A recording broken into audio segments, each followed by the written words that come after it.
Shalom à tous, soyez bénis dans le nom de Jésus-Christ. Père, mon âme te loue de ce que tu m'as choisi pour annoncer la justice aux nations et pour apporter la bonne nouvelle jusqu'aux confins de la terre. Merci Seigneur pour les auditeurs. Merci pour la grâce.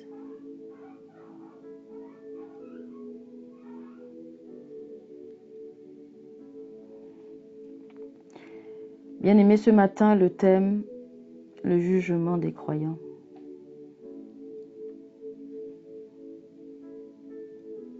Nous allons ouvrir la parole de Dieu dans le livre de 2 Corinthiens 5, verset 10. Je lis la parole de Dieu dans le nom de Jésus. Car il nous faut tous comparaître devant le tribunal de Christ, afin que chacun reçoive selon le bien ou le mal qu'il aurait fait, étant dans son corps. Que Dieu bénisse sa parole. La Bible enseigne qu'un jour, le croyant aura à rendre compte de ses actes devant le tribunal de Christ.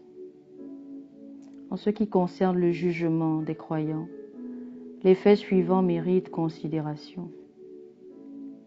Tous les chrétiens seront jugés. Il n'y aura pas d'exception. Je vais partager avec vous quelques versets.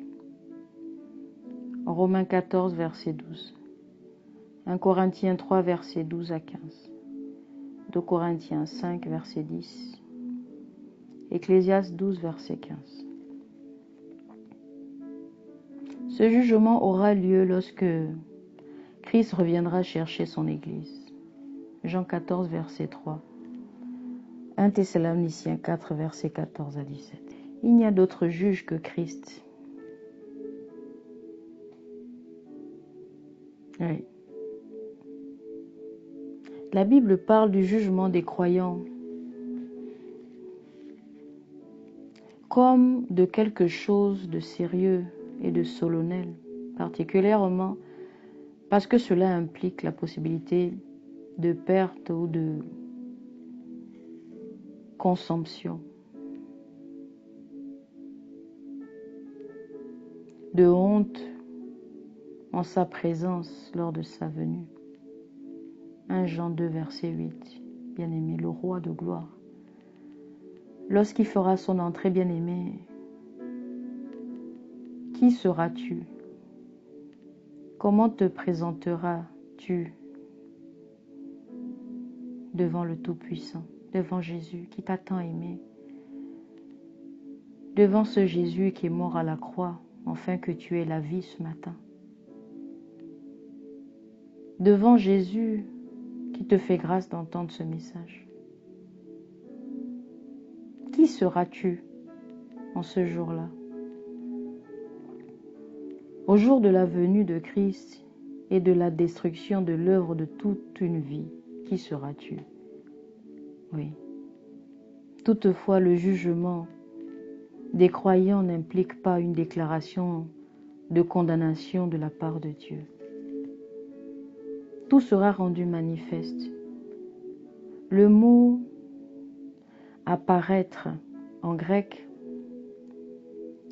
phanero, 2 Corinthiens 5, verset 10, signifie être dévoilé publiquement, Saint-Esprit. Dieu examinera et exposera publiquement, dans la véritable réalité des choses, nos actions secrètes. Marc 4, verset 22. Romains 2, verset 16. Dieu exposera notre caractère, ton caractère, mon caractère, ce jour-là. Romains 2, verset 5 à 11. Dieu exposera nos paroles. Matthieu 16, verset 36 à 37. Nos bonnes œuvres. Éphésiens 6, verset 8. Nos attitudes. Matthieu 5, verset 22. Nos motifs. 1 Corinthiens 4, verset 5. Notre manque d'amour. notre manque d'amour. Colossiens 3, verset 18. Oui, Colossiens 4, verset 1. Notre travail et notre ministère. Oui, 1 Corinthiens 3, verset 13. Dieu exposera le ministère de chaque homme de Dieu, de chaque servante de Dieu, de chaque enfant de Dieu. Dieu exposera ton ministère ce jour. Oui.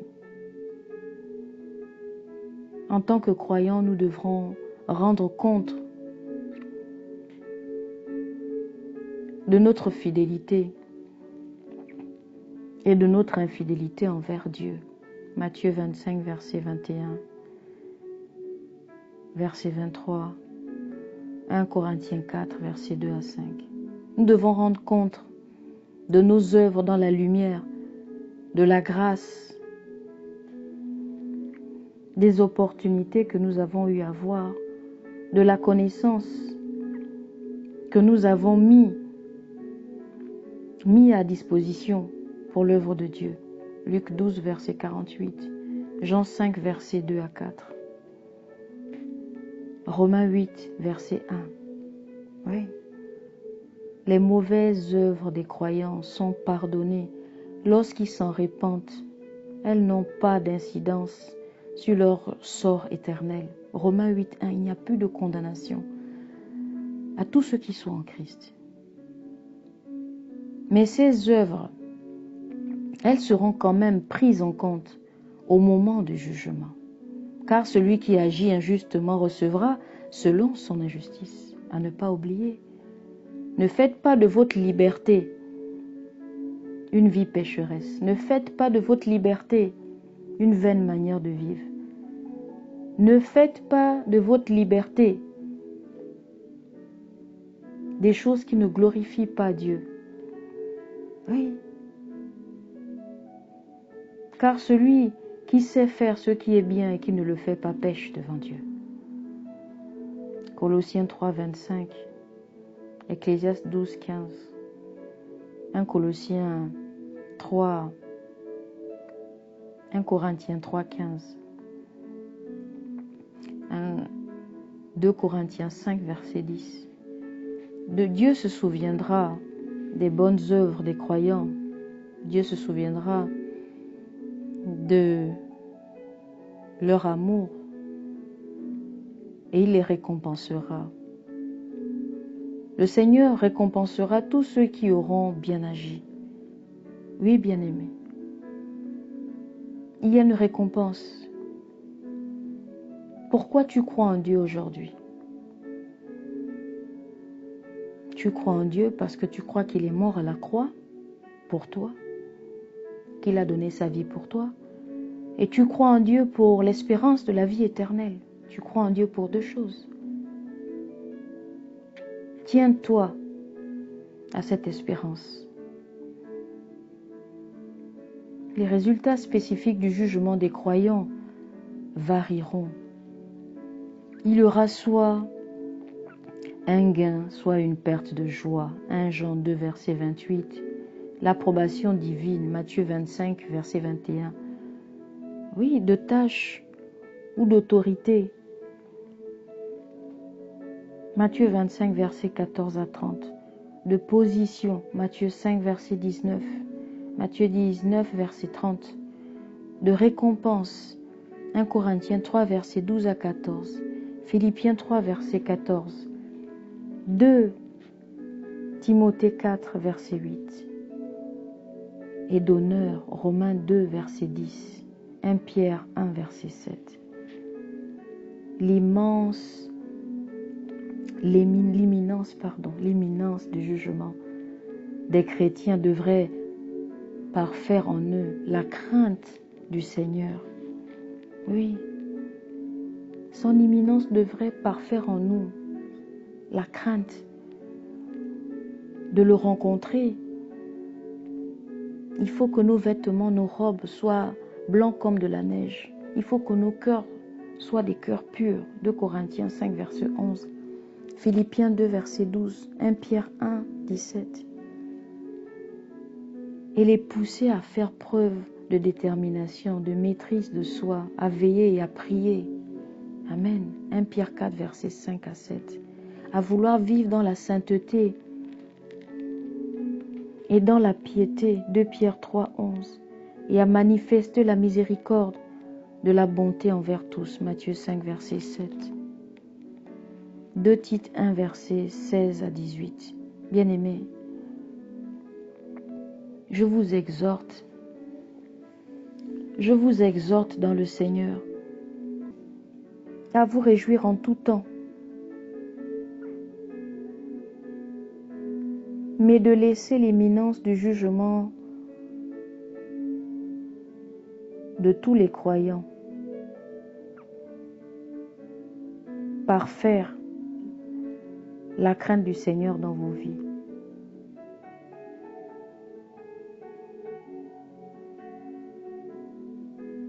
Nous n'avons plus beaucoup de temps, le Seigneur vient dans bientôt.